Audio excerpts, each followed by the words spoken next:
Hi guys, it's another Tarot Talk, and it is Monday, May 11th, and let's jump right into what... Oh, I gotta stop clapping. I gotta stop doing that. I was clapping so much in my last one, and I got real self-conscious about it. I'm gonna sit on my hands. Okay, anyways,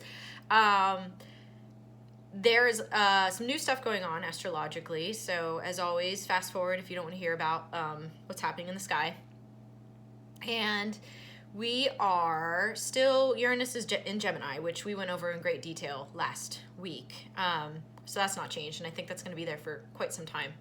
One of the big things that's currently happening is Pluto, which is in Aquarius, and it's going to be there for ages, is retrograde right now.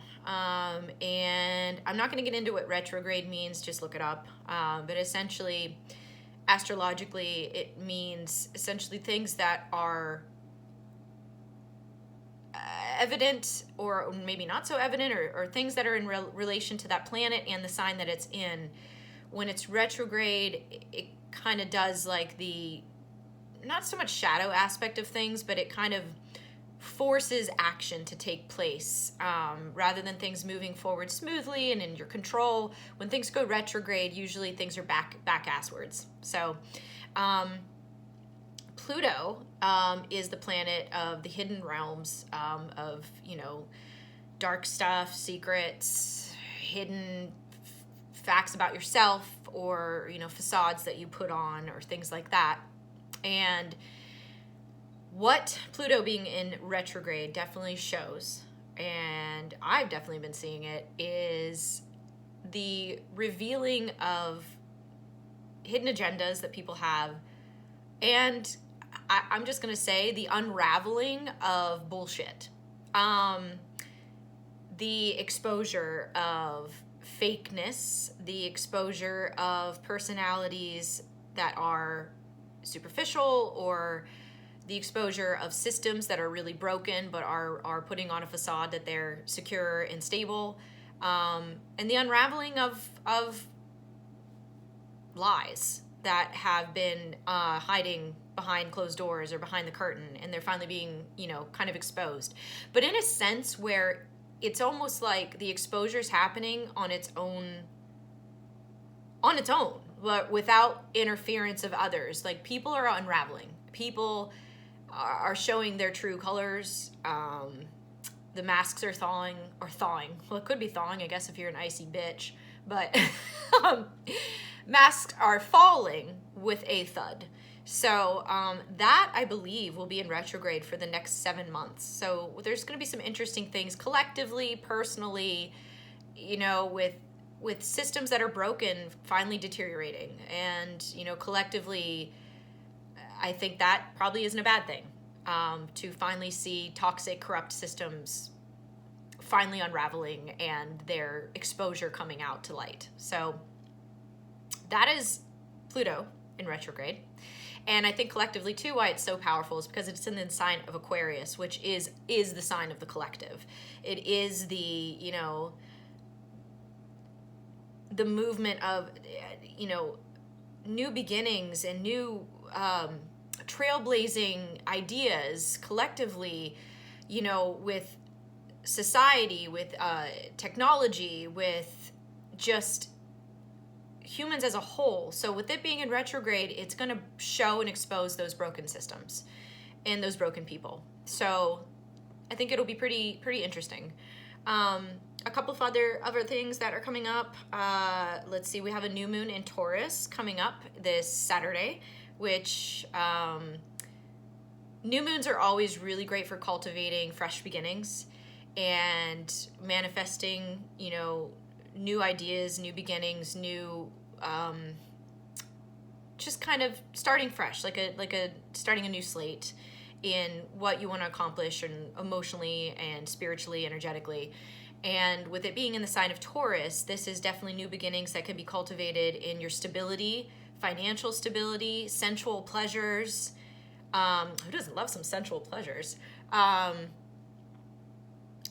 just a really grounded approach to a new beginning that you may be wanting to cultivate in your life. So that's this Saturday. And then lastly, Venus and Mercury both move into the sign of Gemini. Again, I spoke a lot about Gemini last week and how it is the sign of the brain, the intellect, communication, whether it's interpersonal communication, technology, but it is definitely the sign of the mind, of putting your thoughts out, communicating, clarifying, articulating, things like that.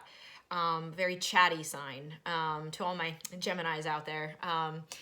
And with Venus moving into Gemini, it is going to encourage more communication from the heart, more comfortability with expressing feelings, and in a way that's grounded, mature, approachable, stuff like that. And with Mercury, Mercury is the planet of the mind, of communication, of the intellect.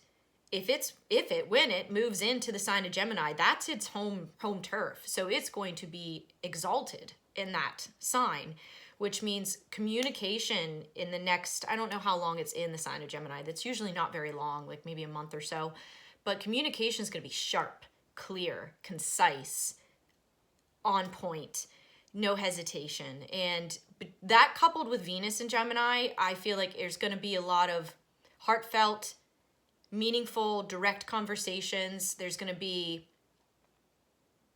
confessions of the mind. People that have been withholding how they feel about something, someone, a situation, it's going to come out. It's a really intellectual kind of energy, which I thrive in. I love. There's a word for you. I'm doing real well with my communication. It's not in that sign yet. I get a break.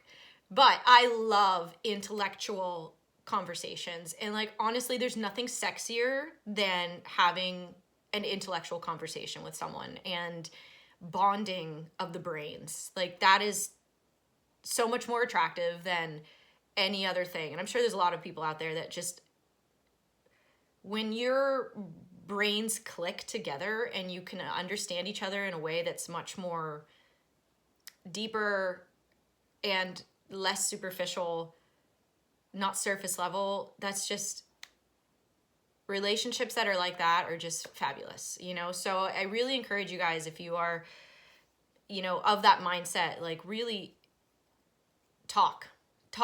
Now's the time to talk it out, verbalize it, put it out there. Let those fires burn up here and pew, pew, pew, pew, because you are getting triple support. Uranus and Gemini, Venus in Gemini, and Mercury in Gemini, and we're going to be entering into Gemini season. So just express yourself. Do not be afraid to express yourself. You will be supported astrologically, I assure you.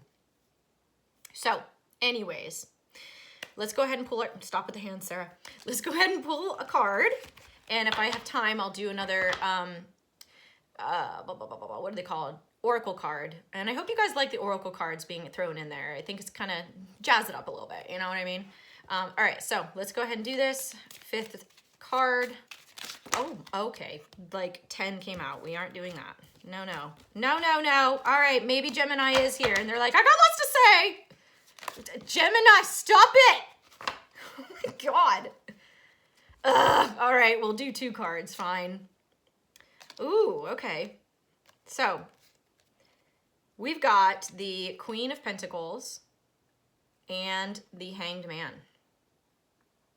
So Queens and Kings in tarot are definitely kind of the top tier until you get to the major arcana of like the Emperor and the Empress. So they're all pre-Empress, pre-Emperor energies.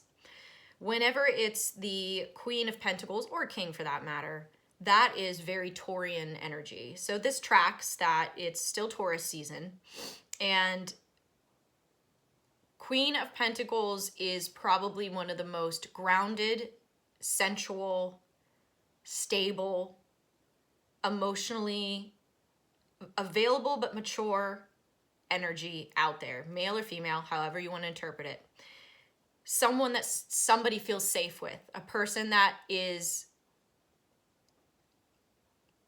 able to soften a dynamic, soften a type of, conflict or something like that, because it's a person everybody wants to be around. It's an energy that people want to be around, stable, grounded, sensual, all those things. When you couple that with the hangman in tarot is, a lot of people interpret it as the card of being stuck. But in true Rider-Waite tarot, the hangman isn't looking like this tortured soul in this card. This is just a really goth deck.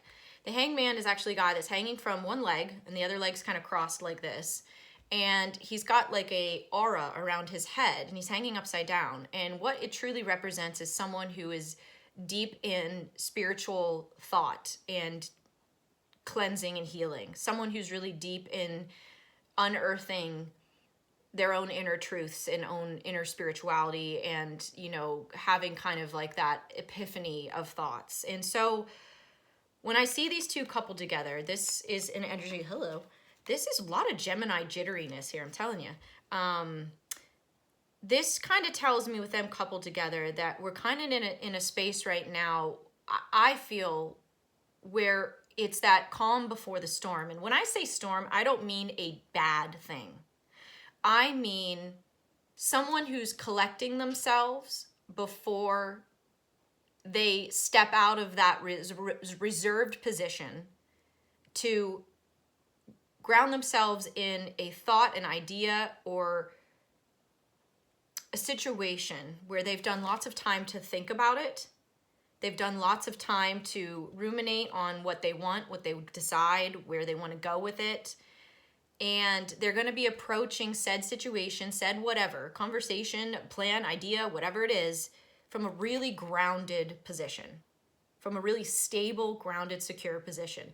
And it's interesting because knowing that we have the new moon coming up here this Saturday in Taurus, this is very much a representation of that energy, grounded, safe, financially stable, emotionally stable, just a grounded energy that just feels connected within and is a soothing kind of place to be. And anybody that has done any inner work or has kind of had somewhat of a hiatus from life, or just a hiatus from relationships, or a hiatus from a particular position of job, or this is essentially telling me that whoever this is or whatever energy this is representing is ready to get back in the game. Whether it's back in the game relationally, whether it's back in the game professionally, whether it's back in the game in just acceptance of where life is in their world right now. I feel like these two coupled together is a signal that says acceptance has finally occurred within whomever this energy represents, whether it's within yourself or someone you know. Because I've been thinking actually a lot about the word acceptance, and there's a doctor moons ago. She's long deceased, but her name's Dr.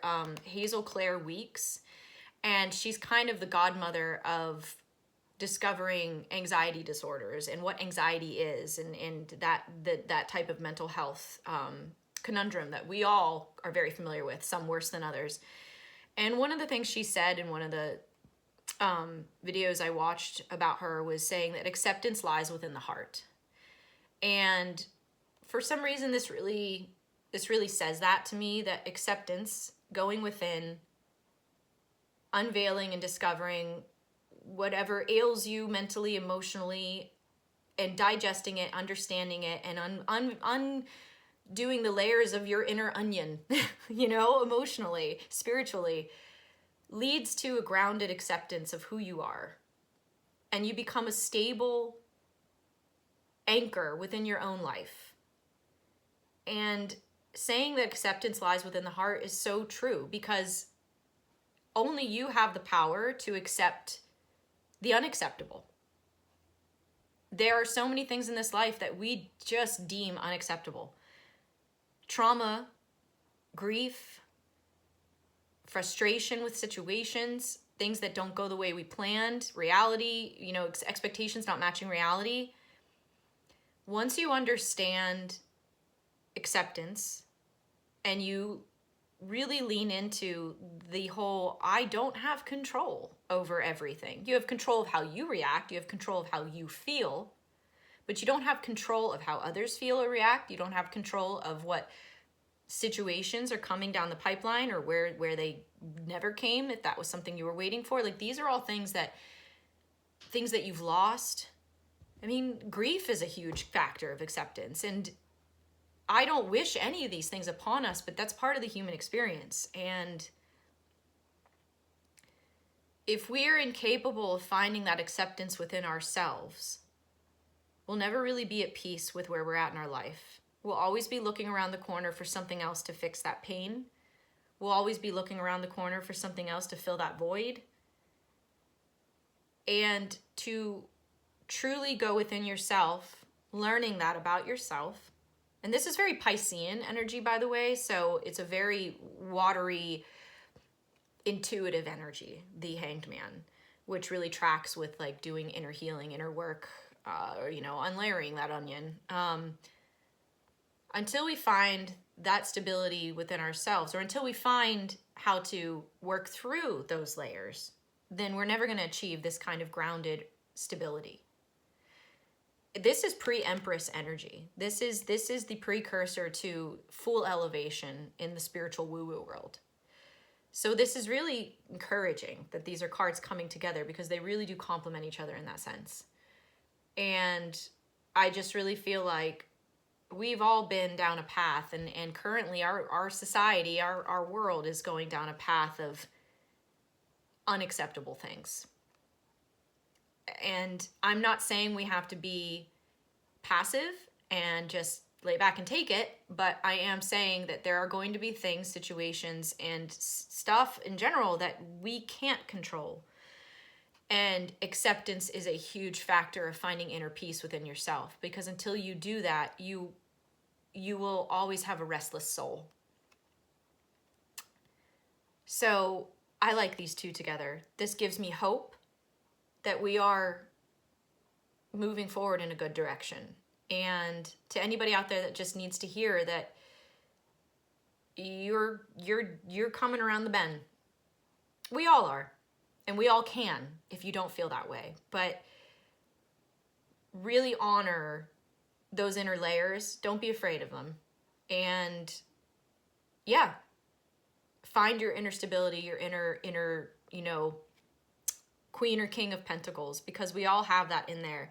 And when you become a rock, an anchor for your own self, you will inadvertently share that stability with others that may be adrift, whether you're even aware of you doing it or not. And we all as a collective really need to come together and be each other's anchors. So yeah, I really like that. So now, hopefully I can squeeze this out in a couple minutes. We're going to do a quick oracle card. Ah, shit. I forgot. Oh, no, I didn't. It's right there. I thought I forgot my book. So let's do this. Let's see what we got for a wrap up. The little bow around the package. Here. 2, 3. Why is everything jumping out today? Oh my God. The energy is just spastic. I got so much to say. That's like all I keep hearing in my head. Let me talk. Oh, okay. This one flipped out on its own.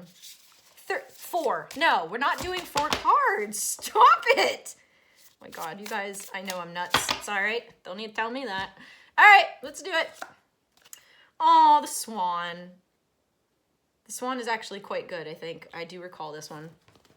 I think this is going to wrap up nicely. Ooh, I got a minute. Oh, shit. The swan, we got to find it quick. Oh, come on, swan. Where are you? It is right. Oh, jeez.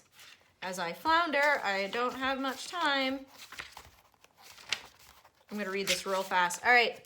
Effortless creativity, sensitive mystic, elegant power. The swan represents heightened creativity. In Hindu mythology, the goddess Saraswati, the embodiment of language, creativity, and artistry, rides on the back of this graceful creature. The swan is ready to take us there to fluid the realm of writing, creating, and reflecting. This potent and healing energy is not to be taken for granted or taken lightly. When the swan card appears, your soul is calling for attention, for solo time. Ho! Solo time! Yup.